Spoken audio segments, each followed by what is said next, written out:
This is John Jackson Miller, and you're listening to the Star Wars Canon Podcast. May the Force be with you. We've got a packed episode for you this week. Dark Horse has unveiled its first 2 comic runs. Vanity Fair just dumped a massive article on us.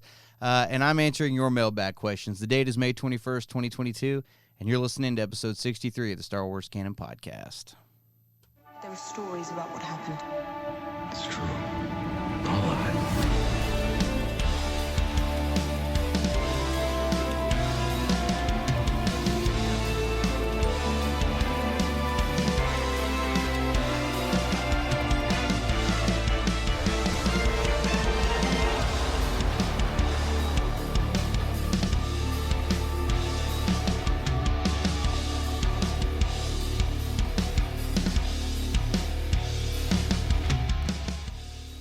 Hello, everybody, and welcome to this episode of the Star Wars Canon Podcast. I'm your host, Brian Miller, and I'm so glad you've decided to join me to talk about our favorite thing in the world yet again, Star Wars. And I have got a massive episode for you guys this week. I am running solo. Usuf was not able to join me this week, and I'm actually getting a late start on recording this one. Usually we record on Thursday. This week I'm recording this on Saturday afternoon, so it's been hectic this past week for all of us, and I'm really pushing it down to the wire here. So if this one is not out right at 7 o'clock, I do apologize, but I'm doing my best to get this thing out as quickly as I can, and it doesn't help that it's such a massive episode. So much to talk about. We got a hell of an article from Vanity Fair. I'm excited to dive into it. I'm not going to cover everything in the article, because you guys can go read it yourselves. There's a lot more there, but I did pull out some of the bullet points that I wanted to talk about. But before we get into all that, thank you guys for joining me this week. I do appreciate it. Here at 1138 Productions, we do have a website, 1138productions.com. You guys can check out everything that this channel puts out. The Marvel Cast, this podcast, the Star Wars Canon Podcast. 1138 Gaming can be found on there. Some Star Wars timelines, both canon and legends, can all be found on there. You'll also find links to our Patreon on there. And if you guys want to show some love and help support the Star Wars Canon Podcast, the Marvel Cast, 1138 in general, you guys can do so there. You guys will find, as a thank you for your support, we've got full reactions to Book of Boba Fett on there. Starting next week, it feels awesome to say that. Starting next week, we're going to have full reactions to the Obi-Wan Kenobi series, which debuts next Friday, this coming Friday. Very excited about that as well. So definitely head on over there. Show us some love. We would definitely appreciate it. You can also find some free stuff on there. If you don't want to support, that's perfectly fine also.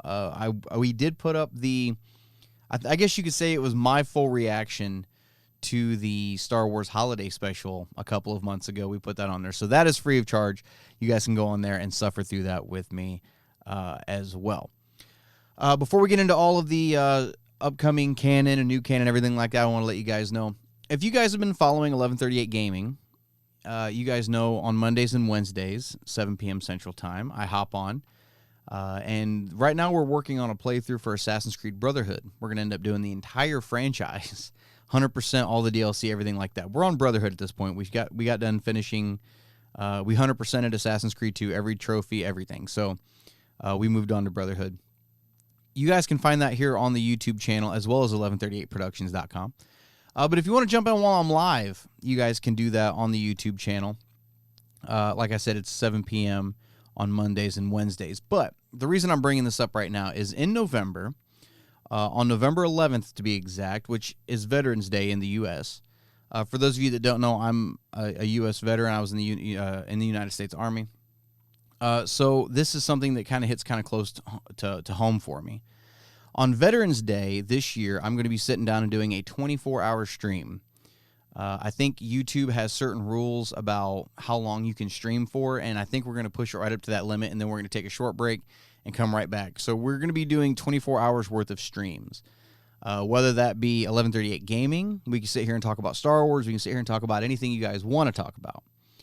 But that's going to be a 24-hour stream. Now, during that stream, we'll be taking donations in the form of Super Chats and PayPal donations. And every single one of those donations, every penny of everything, will go towards the raising awareness for and preventing veteran suicide. It's something that I'm very adamant about, something that really hits close to home for me, something I've had to deal with face to face. So it's something that means a lot to me, and I'm really looking forward to doing this stream and trying to raise some money for that. During the stream now, so for those of you that don't know, here at the Star Wars Canon Podcast, I keep up on all the canon material, all the Star Wars canon stuff. And up until about 1.5 years ago, I was getting all of the novels on hardback editions, Barnes & Noble editions, stuff like that. And I think I have a signed copy of one of the Thrawn Ascendancy novels. I don't remember which one it is, but I've got several hardback books. And during that stream, if you donate over a certain amount, you'll have your choice of whichever one of those books you want. We'll get your shipping information from you, and we will send that out as a massive thank you for donating towards this cause. And I don't know exactly how many I've got now, because I'm getting them all on Kindle now, which is why I don't have a problem getting rid of the hardback books, and I want them to go to people who are going to appreciate them. You know what I mean? So I don't know exactly how many I've got, but I'm just going to throw out a number just so I can kind of explain how this is going to work. Let's say I have 50 books. I know it's more than that, but let's say I have 50 books. We'll start the night with 50 books. If you donate, if you're the first person to donate over a certain amount, you'll get your first choice of those 50 books, which one you want. And we'll write down, who it's going to and everything like that.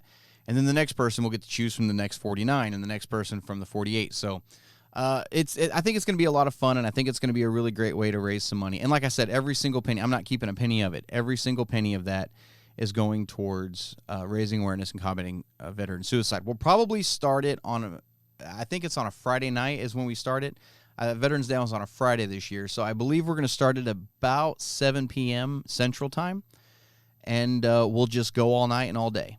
And then that way, for me, for my sanity, when we're finished at the next 7 o'clock p.m. on Saturday night, I can just crash out, and I got all day Sunday to recover. So I'm really looking forward to doing it. I really hope you guys will join me for a little while we're sitting down and playing video games, talking Star Wars, talking about anything, massive Q&A. I'll probably just set up a massive stream where I've got the PlayStation going through my encoding software. I can just sit in this chair for 24 hours. We can stream. I can hook up the game in stream, just start going.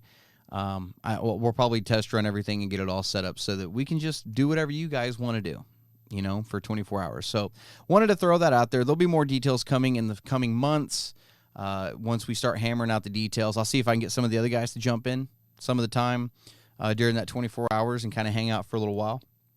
And I think it'll be a lot of fun. I think it's going to be a lot of fun to do. So I wanted to do it last year, but by the time I thought about doing it, it was too late to promote or too late to tell anybody about it. And I really wanted to make sure I had time to let everybody know about it. So I decided I was going to wait until this year to do it.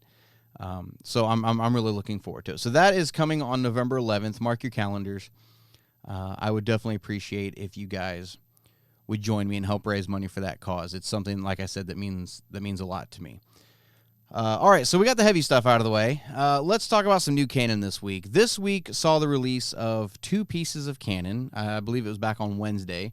On the 18th, we saw Dr. Aphra number 20 and Han Solo and Chewbacca number 2, both comic issues, released this week. I have not read either of them yet. So the reason I'm not really caught up on comics yet. If you guys are watching on YouTube right now, if you guys are watching the video version, you can see behind me I've got all these stacks of comics here that I'm working on.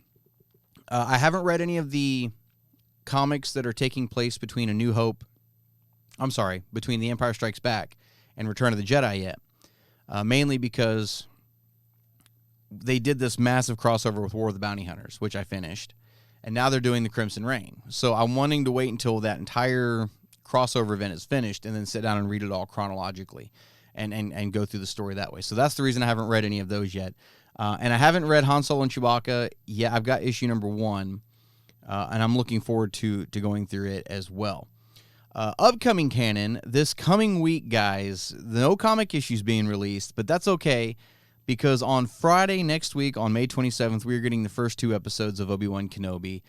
Finally, it's coming. We're 6 days away. I'm getting chills right now just thinking about it, and I'm really, really excited for this series. For those of you that don't know, I'm not gonna, because I don't want to ruin anything for anybody that wants to go into it clean and fresh. So there was a clip that was released online.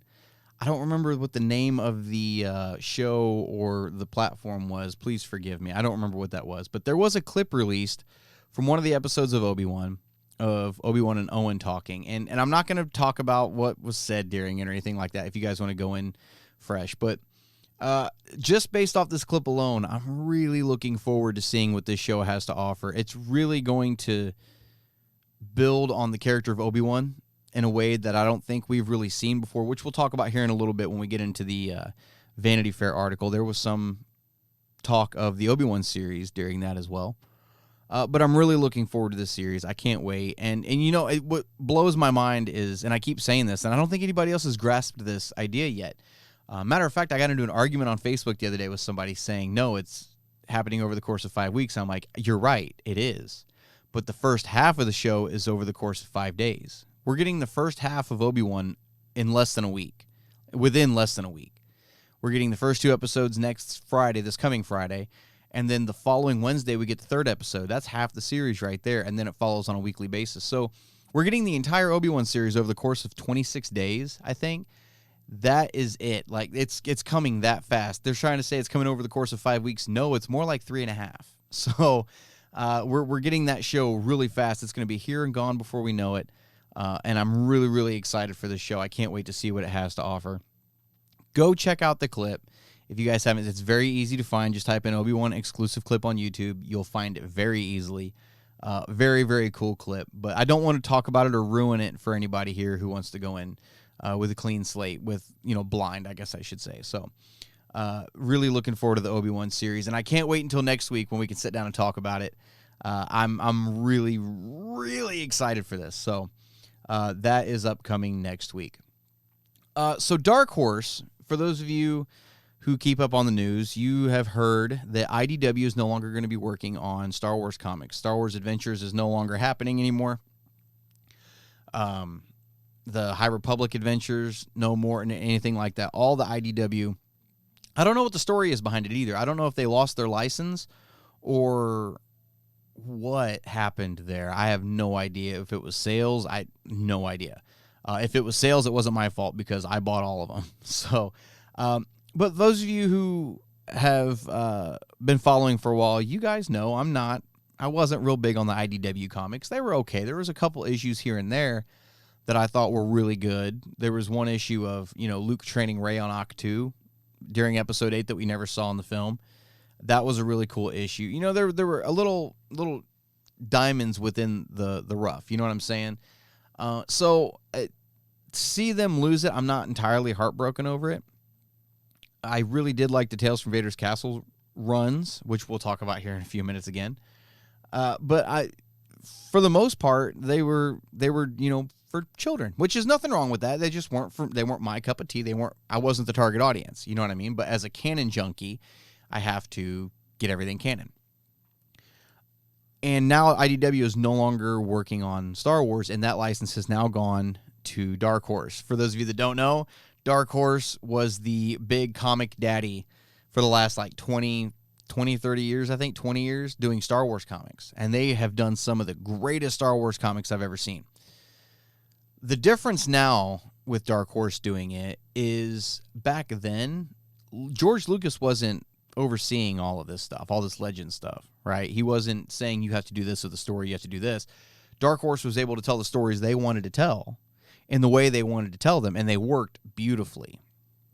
Now, with the way Disney is doing Star Wars, they are in creative control like you wouldn't believe. So I'm still excited to see how Dark Horse is going to handle Star Wars comics, and I'm anxious to kind of see how much different it's going to be from what it was.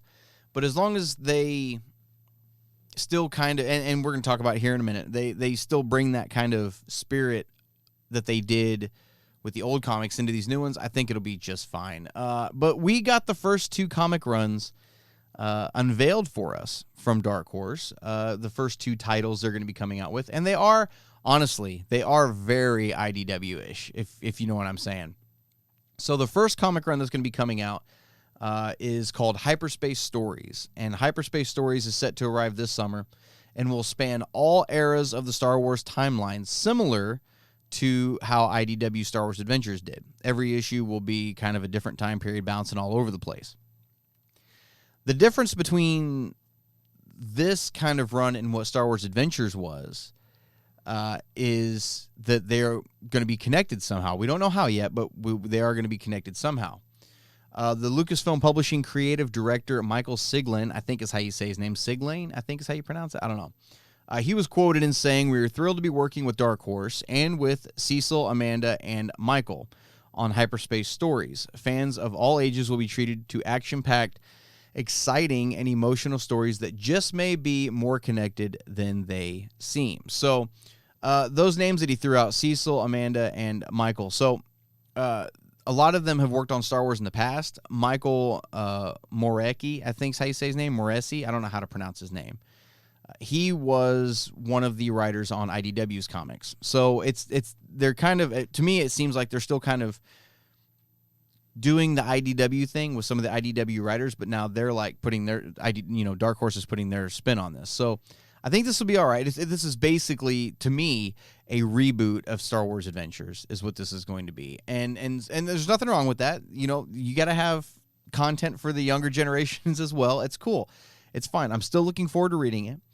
But to me, it does seem like they are just going to pick up the torch and just keep on going with Star Wars Adventures under a new name, kind of a rebooted series, I guess you could say, and kind of with that Dark Horse signature look. You know what I mean? So really looking forward to that. They also announced Tales from the Rancor Pit, set to arrive in October of 2022, and will follow in the footsteps of IDW's foray into horror with Cavan Scott's Tales from Vader's Castle.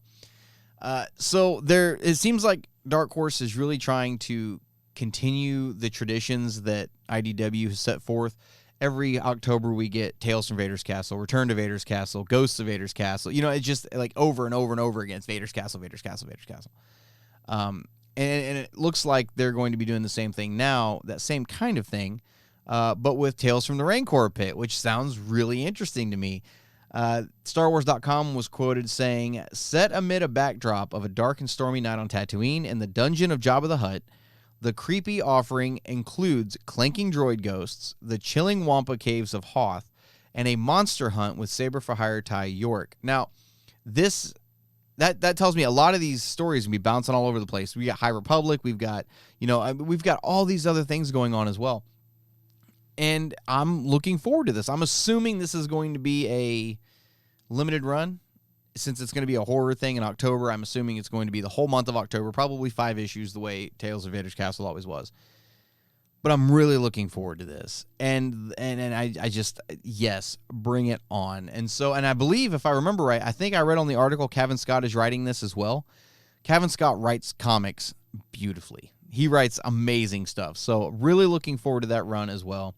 But it does seem like the overall vibe I'm getting is that Dark Horse is going to kind of be continuing on in the tradition and the path of what IDW is doing with Star Wars Adventures.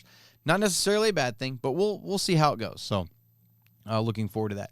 Mike Richardson, who is the Dark Horse CEO, was quoted in saying, "I am thrilled Dark Horse is once again bringing new stories to life, featuring the characters populating this incredible galaxy. I can assure you that we are approaching this legendary franchise with the same passion and dedication that we brought to it for more than 2 decades." So the fact that they are still trying to give it that same love and affection that we've seen in all of these other Dark Horse comics that we love so much, it is nice to know that they're going to be putting their own Dark Horse spin on kind of what IDW has started with Star Wars Adventures.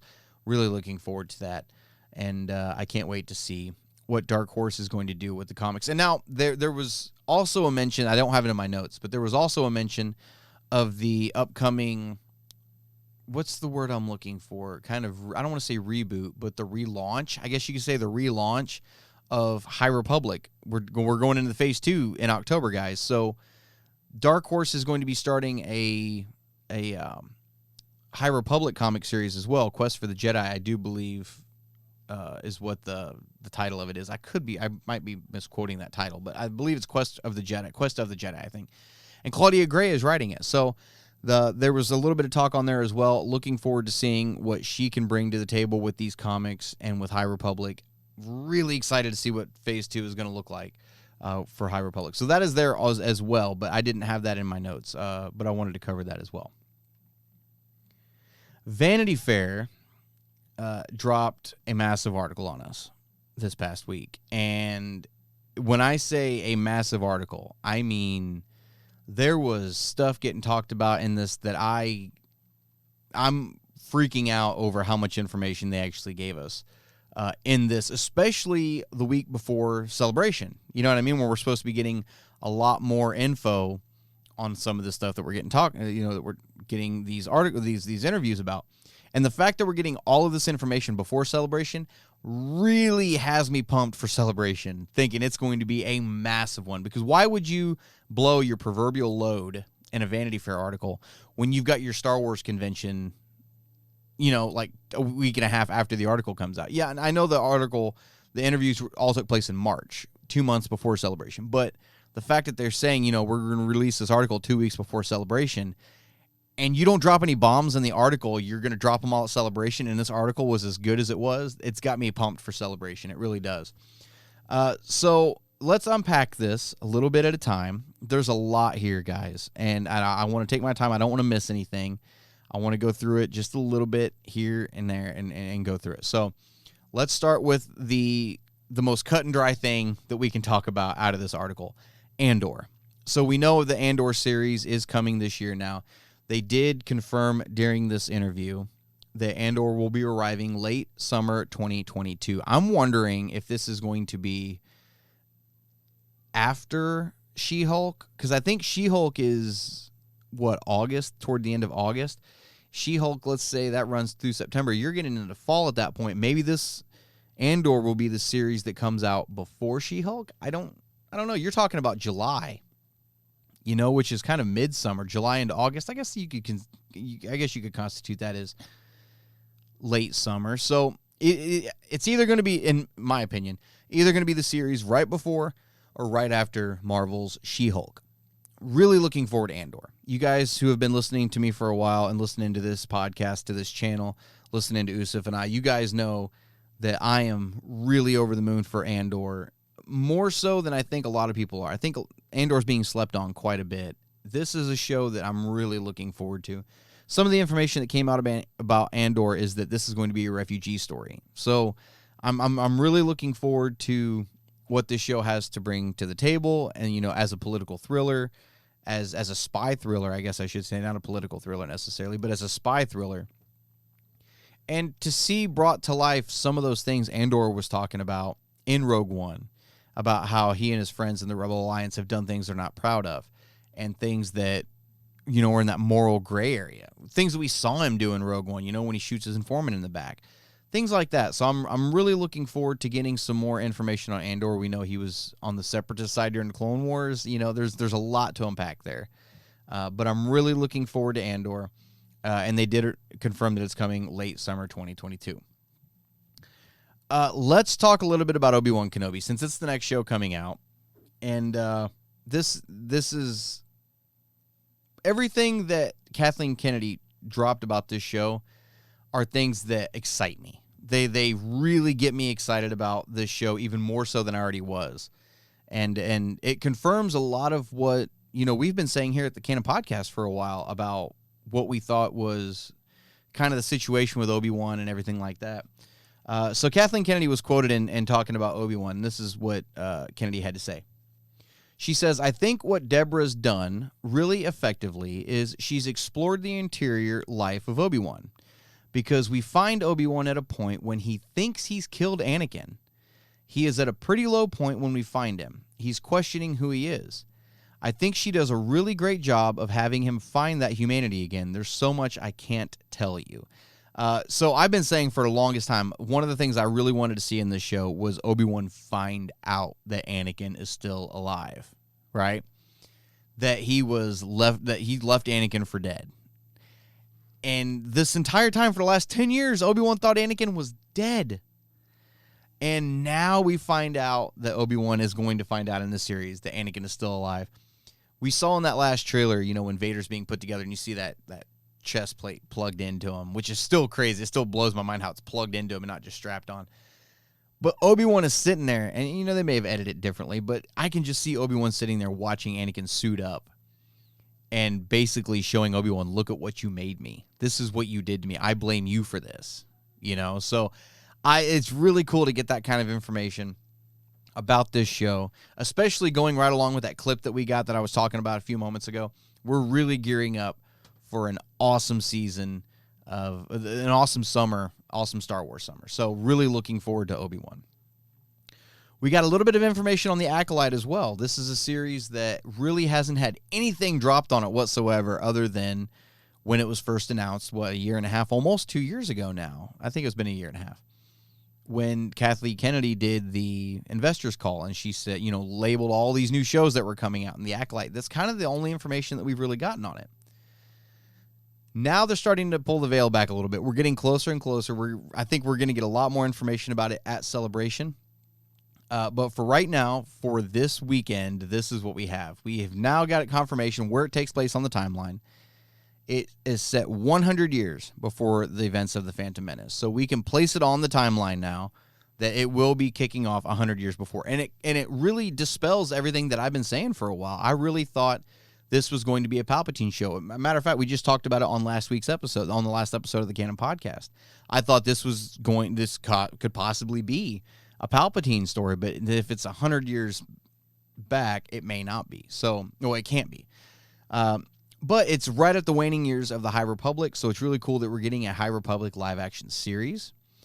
Kathleen Kennedy was quoted in talking about the series. She says, that one sits right on the edge of the High Republic era. It's a bit of an experiment for us because it isn't building within the timeline and the era that John and Dave are. It isn't necessarily going to be where features are. We are moving into a new era with that, with what showrunner Leslie Headland is doing. There are certainly reflections of things that people are going to recognize, and it will have connectivity in Star Wars, but this will be a whole new era of storytelling if we determine, like we did with The Mandalorian, that it works and that there's interest. I think there will be. So they're looking at this thing to see how it's received, how we're going to look at it and go, you know what? Do we want a season 2 of this? Do we want to keep going with this era? Is this a time period that people really care about, that is really landing with audiences? You know what I'm saying? So, and what she says, this is new. This is a whole new era for them.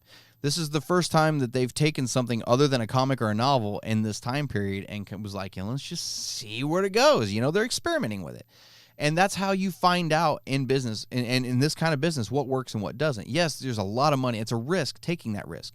Putting out a project or, a film or a series or anything like that, a product that may not land well. You have to take these risks, and sometimes those risks pay off. Look at how it paid off with The Mandalorian. You know what I'm saying? So really looking forward to what they have to offer for the Acolyte. And the fact that it's 100 years out, awesome. Like she said, there's going to be some of that connectivity there to what we already know, but not necessarily a lot of it, I read in the article as well how they were talking about this is an era of enlightenment for the Jedi, where they kind of pull back from the public view and kind of, house themselves in their Jedi temple as monks, as we know them basically in the classic Star Wars films and the prequel films. That same kind of, that same order, right? How they kind of do that transition, and they're not getting their hands dirty as much. They're not getting as involved as they should be. Looking forward to that as well. So the Acolyte is set 100 years before, and there was really no release date on when it was coming out, but I'm assuming, of course, you know what happens when you assume, you make an ass out of you and me. I'm assuming that this is going to be like a late 2023 show. I'm thinking. So if I was to bet anything, I'm going to say then, because we have a lot coming out this year. I don't think you guys realize how much is coming out this year. So I'm assuming it's going to be a 2023 thing. It just feels like it would be a 2023 project.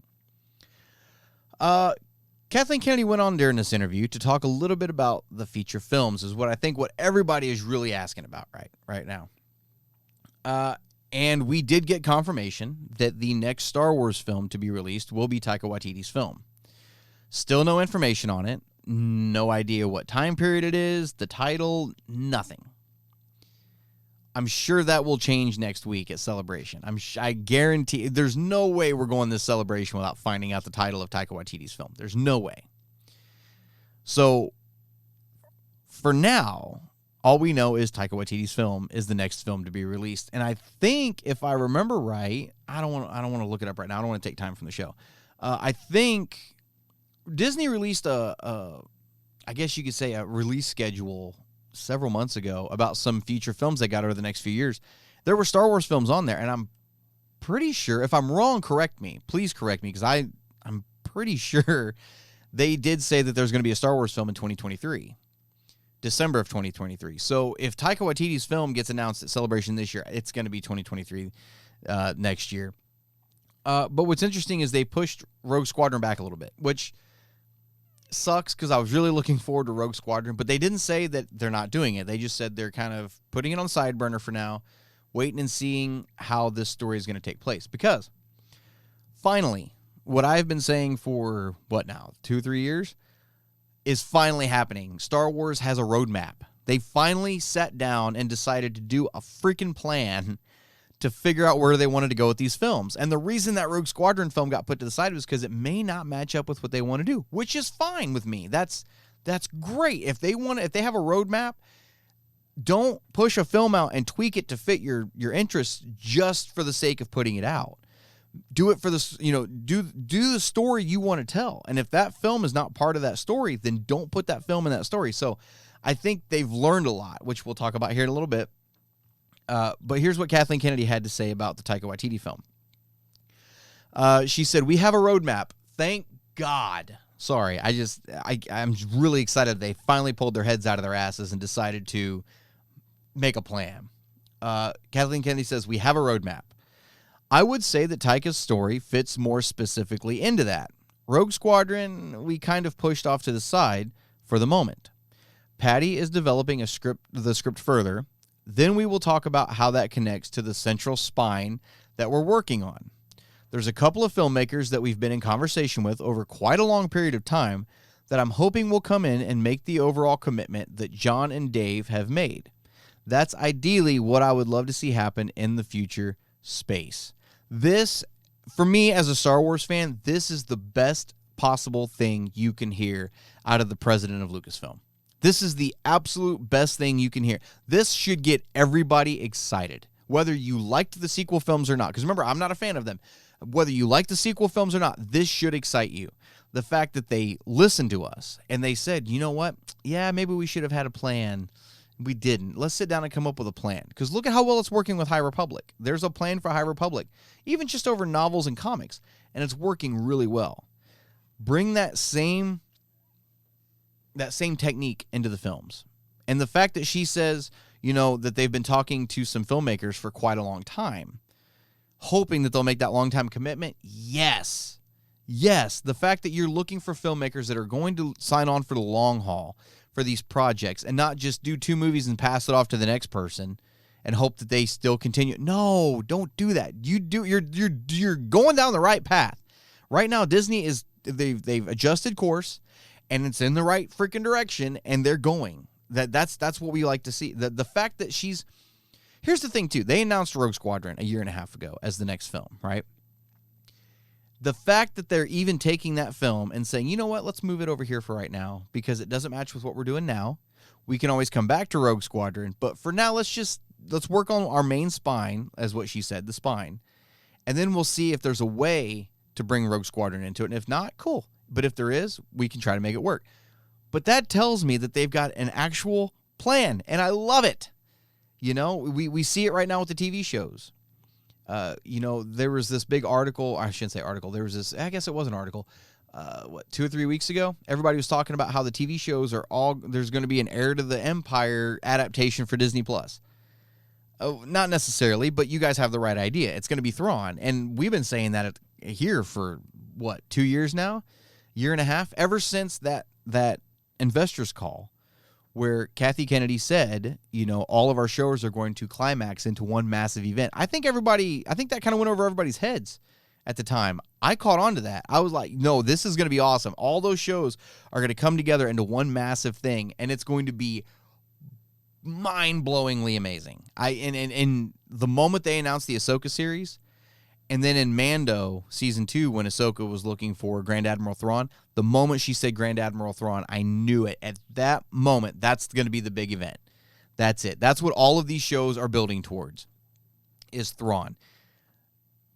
I get why everybody wants to call it an Heir to the Empire adaptation. I get it. That's the closest thing that this thing is going to end up being. And I'm not going to argue with you on that, because you're right. That's going to be the closest thing that this is going to resemble. But I don't know if I want to call it an Heir to the Empire adaptation at all. I think it's going to be its own thing. I think it's going to be close. You're obviously going to be able to tell that there was inspiration from the Heir to the Empire trilogy in this event coming up. I think that's a given. But that would be like calling the Rebels series the Dark Forces video game. Not Rebel series, Rogue One. You basically call Rogue One Dark Forces. That's what it was, So it's going to be its own thing. You're going to have the legend version of it, and then you're going to have the canon version, everything that did happen. But I'm really looking forward to that. And the fact that they have the roadmap is just so awesome. I'm sorry, that gets me so excited. If I have to wait 2 or 3 years for that to manifest, for it to come to fruition, I'm willing to wait as long as they do a great story. And I think with John and Dave on it, they're going to do that. And even with the films, they've got a roadmap for the films now. They've got a roadmap for the series. Like they know where they're going with this stuff. Finally, and the fact that they kind of pulled back for a little bit, we haven't gotten a film in the last few years. They've really been focusing on TV, which is not a bad thing. But it's kind of like, they say, if you feel like you're not going anywhere, it's because your arrow is getting pulled back, and then when you let go, it just launches, right? I think that's what's getting ready to happen. They're in the process of pulling that bow back right now, and next week at Celebration, they're going to go and just let go of that sucker, and it's going to fly. That's what's going to happen. So, really excited to hear these words come out of Kathleen Kennedy's mouth. I think everybody should be, whether you like the sequel films or not. This should be good news to you. This should be amazing news to you. Really looking forward to what that story is going to be. The Kevin Feige film. For how long now? A year? I think a year now, there's been rumors that there was going to be a Kevin Feige film. And Kevin Feige, for those of you that don't know, he's the president of Marvel Studios. Amazing filmmaker. He's an amazing storyteller.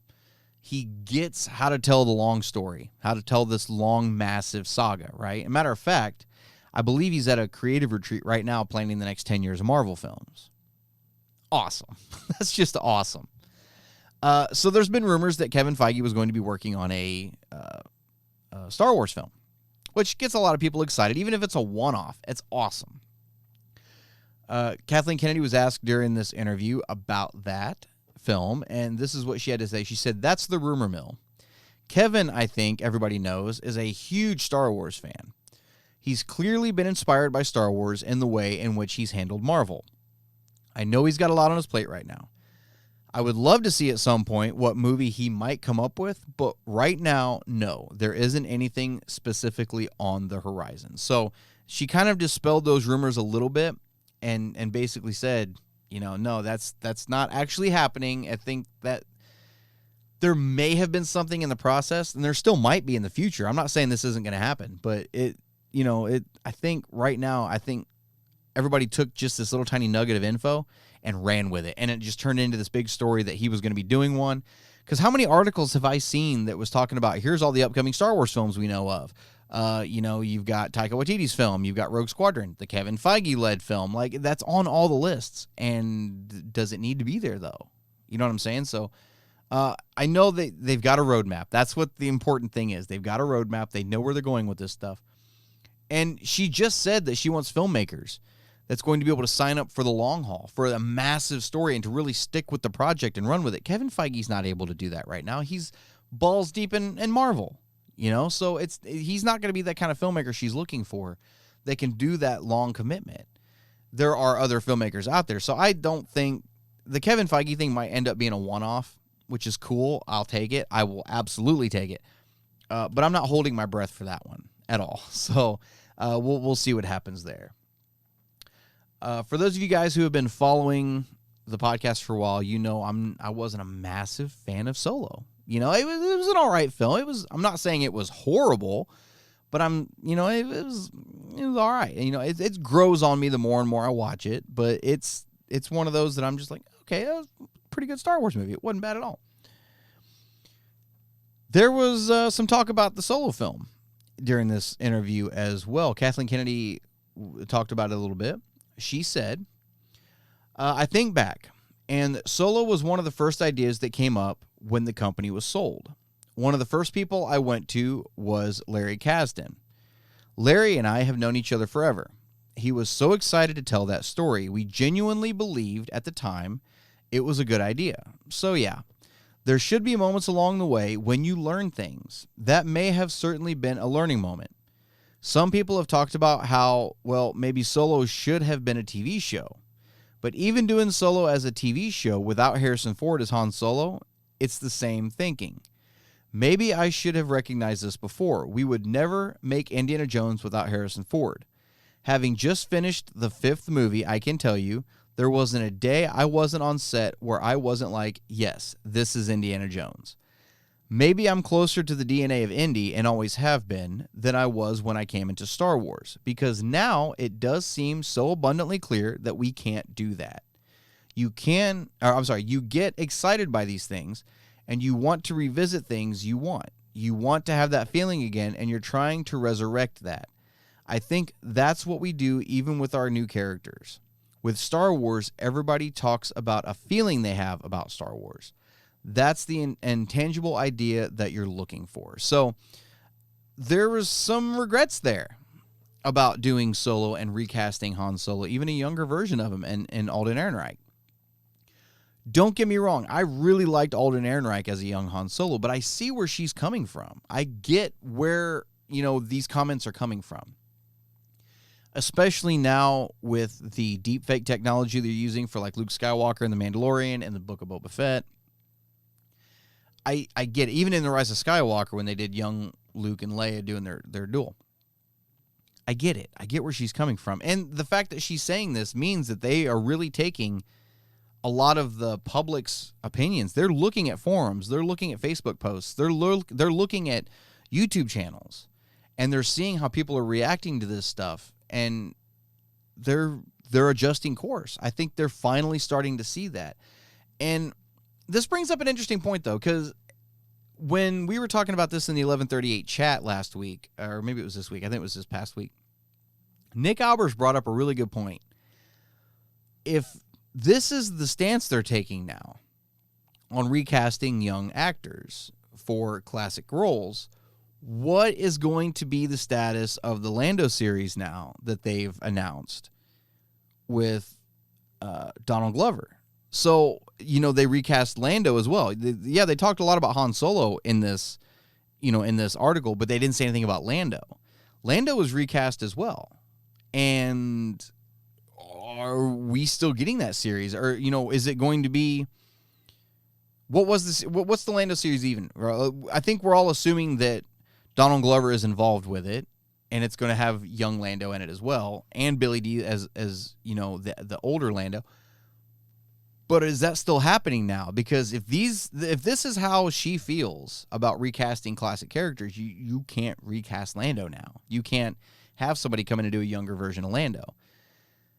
Ironically enough, nowhere in this article was there anything said about Lando. Nothing. Not a damn thing was said about it. And so I'm wondering, and time will tell. Maybe they'll say something about it at Celebration. I don't know. But for right now, as of the week before Celebration, as of this moment, I'm sitting here going, I'm betting this thing is getting put on the back burner. I bet the Lando series is going to get put back, or they're going to change the way they're going to do it. They're going to adjust course a little bit, kind of adjust their aim, change the tech. Maybe they're going to deep fake Lando. I don't know. So it's interesting now. Nick brought up a really good point asking that question, and I've been sitting here trying to think about it for the last few days, and I got nothing. So let me know, guys, in the comment section of this YouTube video, if you're watching on YouTube, on this podcast, if you're listening on Spotify or Apple Podcasts, anywhere else, let me know. I'd like to see your guys' opinions on this and kind of hear your thoughts on, do you think the Lando series is still going to happen, or if they're going to change the way they're going to do it based off of this interview alone? Let me know. I'd like to hear your guys' thoughts on that.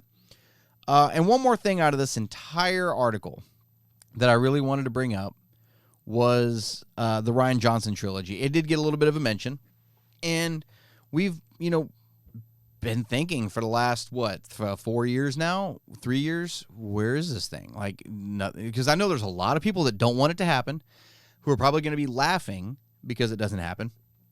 And that's fine. You like what you like. You don't like what you don't like. But basically that trilogy is set on the back burner right now. And the reasons that they gave were because of how busy he is with Knives Out and with Netflix and his multi-film deal. We'll see, because I don't know if I buy that. The Rian Johnson trilogy was announced well before the whole Netflix thing came up with Knives Out, when they made the deal with him, the multi-film deal. So it's like, you can't sign a contract with Lucasfilm saying, yeah, I'm going to do this trilogy, or be in talks with them, and then go over here and do this and just say, you just can't do it. So I think this is something that she didn't say canceled. She hasn't said anything about being canceled. Remember, when the Boba Fett film, when that thing was still happening and they ended up canceling it, they came out and said, no, that is dead. That's DOA. We're not doing it. It's over. They haven't said it with Rian Johnson's trilogy yet. It may end up happening, but they haven't said it yet. Kind of like with Rogue Squadron, they still want to keep that idea, but they just haven't pulled the trigger on it. They want to put it over here, and they want to say, hey, we'll just wait and see how that turns out. So for right now, I think we can table all discussion of Rian Johnson's trilogy, and who knows, maybe, Celebration 2 or 3 years from now, they may come out and say, hey guys, remember that trilogy we were talking about with Rian Johnson? And you're going to hear people, oh crap. I guarantee you're going to. But I think it's going to end up being DOA, to be completely honest. But for right now, they said it's on the back burner. And look, the article was a lot bigger than this. There was a lot more in it than just what I've talked about, but I just kind of pulled the bullet points out of it. I didn't want to talk about the entire article. You guys can go read it for yourselves. You guys can check out the quotes yourselves. And they had a lot of photos with it too. The cover art for that article was amazing. Absolutely amazing. All the photos. Vader just looks absolutely gorgeous in those shots. It looks awesome. So definitely head over there and check out that article. You guys won't be disappointed. There's just so much there, just a plethora of information. So, and the fact, like I said before, the fact that it came out the week before Celebration, we're going to get some massive stuff at Celebration. I guarantee it. So, that basically covers the Vanity Fair article. Very, very cool, article. The villain bracket. Let's get into the villain bracket for this week. Last week, we put up, I think it was Greedo and Fennec Shand. And you guys voted on our YouTube channel. You guys voted on our Facebook page. You voted on Twitter. You guys even voted on Spotify. Right here, if you guys are listening on Spotify. And the clear winner is Fennec Shand. Now, remember, you guys were voting not for who would win in a fight, but who was the cooler character. Fennec Shand did cool, I guess you could say, Greedo. So that is our winner this week. This week, though, I need to pull it up because I have yet to pull up the wheel, the wheel of names. Let's do this. We are going to pick our next two contenders for this week. Remember, we're talking bounty hunters right now. So I'm going to have to add one more name in this next week because there's only 5 names right now. But let's get into this. Let's find out who our next two contenders are going to be for this week. And it's looking like Forlom is going to be the first one for this week. And who is Forlom going up against? Let's find out.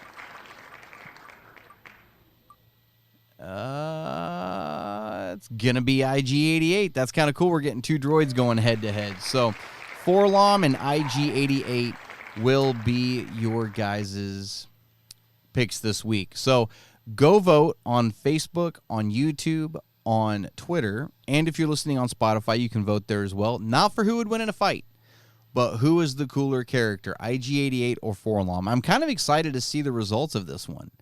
And I'm kind of excited to talk to the other 1138 guys and see who's going to win, because both these guys are cool as far as I'm concerned, and especially with Forlom popping up in the Obi-Wan trailer, I'm excited. So I think that's pretty. I think that's pretty appropriate. So those are your results, or I'm sorry, your bracket. This is your bracket for this week. Forlom and IG88. Let's get into a mailbag question. I've only got one picked out for this week because of how much we had to talk about with the Vanity Fair article. Let's get into mailbag question. How do you get a question on the Star Wars Canon Podcast? You simply shoot it to us in an email at starwarscanonpodcast@gmail.com, or you can send us a message through 1138productions.com/contact. We'll go through each week and find the ones that tickle our fancy, and we'll get them on the show and let you guys know our thoughts on them. Now, I'll give you guys a little bit of a tip on getting your question on the podcast. This week, when I went through the article, or I'm sorry, through the emails, probably 80% of them were Vanity Fair questions and stuff that we were going to talk about on the show anyway.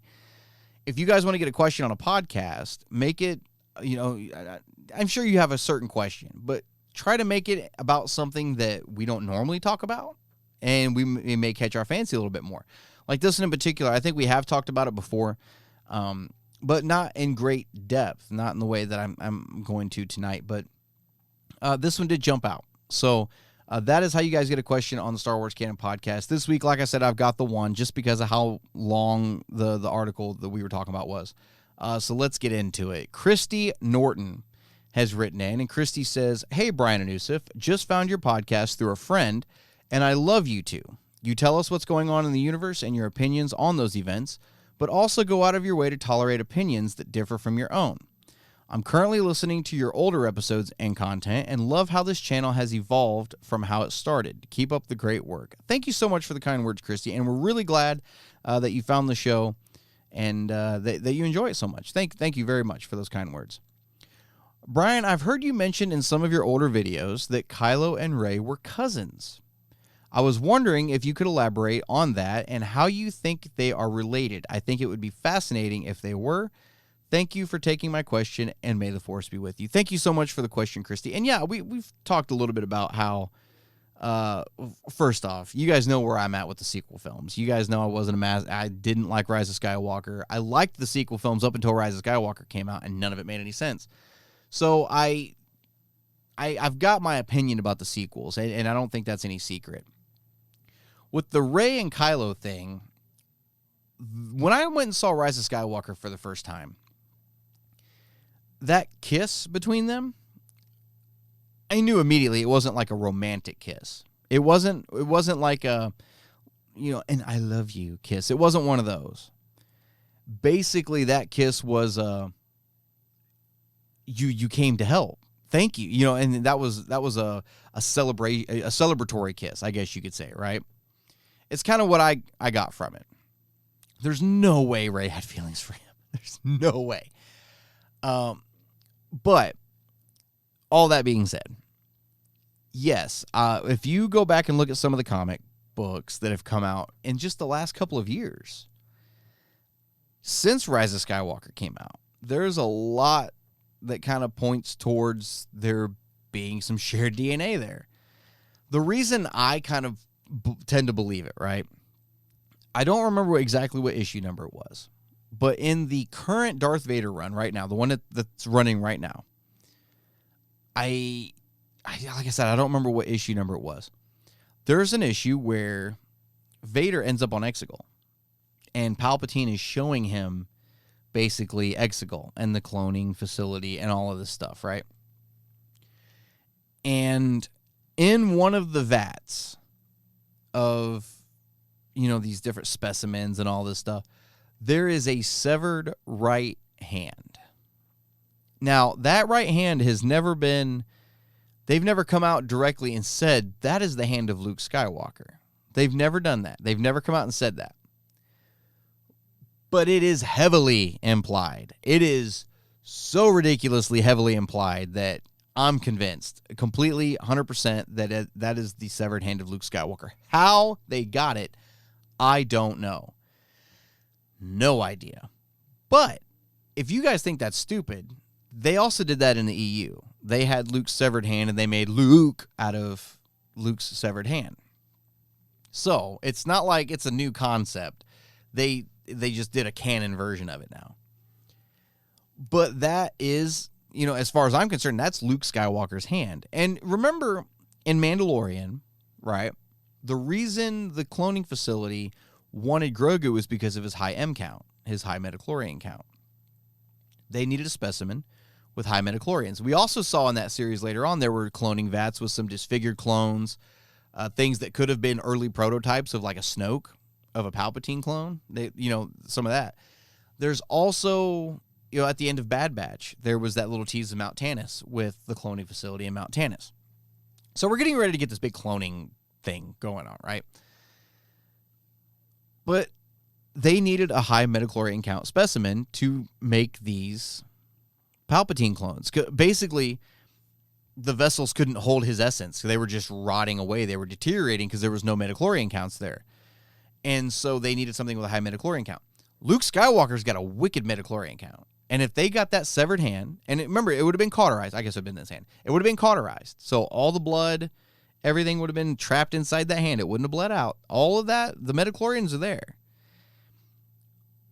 If Palpatine's clones, remember, this is a big if. This is why I believe that they are related in a weird kind of way, right? Before I go into this, I think it's safe to say we consider, because we talked about this a little bit on an episode several weeks ago, if we consider a clone to be a son, right? Think about Jango and Boba for a second. We consider Boba Fett the son of Jango Fett, even though he is a clone. Bo-Katan may not, he was a donor, not his father. But you know what I'm saying? That if that's what we're saying, right, is that that was his father, that was his son. This clone of Palpatine that ended up being Rey's father was produced in a way that used Luke Skywalker's DNA. Now, I don't know to what extent, how much of the DNA, if it was just the midichlorians, but there is some DNA there. There is definitely some Luke Skywalker DNA there. And so, and there was Palpatine DNA. Palpatine, Luke Skywalker DNA come together, make a baby, right? You make this clone of Palpatine with a strong midichlorian count. Why they couldn't get the midichlorian count from... Well, I guess, I was getting ready to say why they couldn't get it from Palpatine, but I guess Palpatine's original body was, down the reactor. So I'll take that little remark back. But they had this clone body of Palpatine that they basically had some of his, some of his DNA, and they took some of his DNA and some of Luke Skywalker's DNA and made this clone daddy, Rey daddy, right? Which I think now they've come out and said his name was Dathan, I think. Dathan. Anyway, I think it's Dathan. We'll say, let's say his parents were Luke and Palpatine. I mean, what else could you say? His parents were Luke Skywalker and Sheev Palpatine. Those are the two DNAs that came together to make him. That would make Rey Luke Skywalker's granddaughter as well. In a way. Not directly, but in a way, it would make Rey Luke Skywalker's granddaughter. Palpatine's granddaughter as well. That's kind of where that's coming from. And we know that Ben was the nephew of Luke Skywalker. So that would make those two second cousins. And that's kind of where I'm at with it. There was obviously Luke Skywalker, and they may not end up being cousins. That may not be exactly the term to use, but there's shared DNA there. And I don't know if they meant to do that when they were doing the film. When they were writing, I don't think they realized that that's what they were doing. I don't even think they knew at that time that that's what the Palpatine clones came from, was Luke's severed hand. But now that they've done that, that is kind of the route that it's taken, and is kind of, they have shared DNA. So I call them second cousins. That is what I refer to them as, and I stand by that, because that's like I said, that's just where I'm at. So if you guys think I'm wrong, if I'm missing something somewhere, please comment and let me know, because I want to get this straight. If I'm wrong somewhere, let me know. So comment below. Let me know what you guys think. Are these two related? Are they not related? Are they just just let me know, because it's weird as far as I'm concerned. I would love to hear everybody's thoughts on that. But, Christy, that is kind of where I'm at. That is why I say, yes, they're related. They're second cousins. That's the reasoning behind it. And I didn't have that reasoning until that comic issue came out. I'm like, ooh, crap. It's just kind of interesting, you know. And actually, if you want to take it a step further, we'll take it one step further. And this is a big if. This is a massive if, because we've never had this confirmed. I think it's safe to say we all assume that Palpatine and Plagueis manipulated the midichlorians and Shmi Skywalker to create Anakin. I think we've never had that confirmed. We've had strong speculation around it, but we've never actually had it confirmed. And I know everybody's going to yell at me and say the Vader comic said that was canon. No, it didn't. It was, what you saw was Anakin's fears, right? That's what happened. It was that certain point of view thing. It was from Anakin's point of view. So we've never actually had it confirmed. A matter of fact, I think George Lucas said that when he sold Disney, they could not elaborate on that. They had to leave it a mystery. So if Palpatine did that, that means he created the Skywalkers as well, and which would end up making Palpatine Anakin's daddy, make Palpatine Luke's granddaddy, which would make Rey his great, is that right? Great granddaddy and granddaddy. Like, it's weird, and Kylo's in there somewhere too. Same family. That means all of them were created from the same circle. So just saying, there's more than one way to look at it where they are all related, same DNA thing. But I'm leaning more towards the severed hand one than I am the second one. So I hope that answers your question. And you're right, it is very fascinating. It's weird how you can sit down and look at some of this stuff and see how it's connected. And yes, I can already hear people saying, that's a stretch, Brian. You're right. It is a stretch. But it's still there. Even if you stretch a rubber band out, the ends are still connected. It doesn't matter how far out it's stretched. They're still connected. So let me know what you guys think. I would love to hear everybody's thoughts on that. Keep it civil. You guys know how I am. You got to keep it civil, because I will delete people who make rude comments or intolerant contents. You know what I'm saying? Comments. You know what I'm saying? So I hope that answers your question, Christy. And that should do it for this week's episode of the Star Wars Canon Podcast. It was a massive one this week. Guys, next week is Celebration. We may not do an episode of the Canon Podcast proper. We usually record on Thursday nights. We may not do one this coming week just because Thursday is going to be the first day of Celebration, and we've got a massive panel. So what's probably going to end up happening is I'm probably going to come home from work, and we're just going to sit down and just do a big video talking about Celebration that day instead of doing the podcast. And then we'll get through Celebration. We'll do a bunch of videos throughout Celebration talking about everything. And then the week after, we'll just throw it all together and give our thoughts on everything.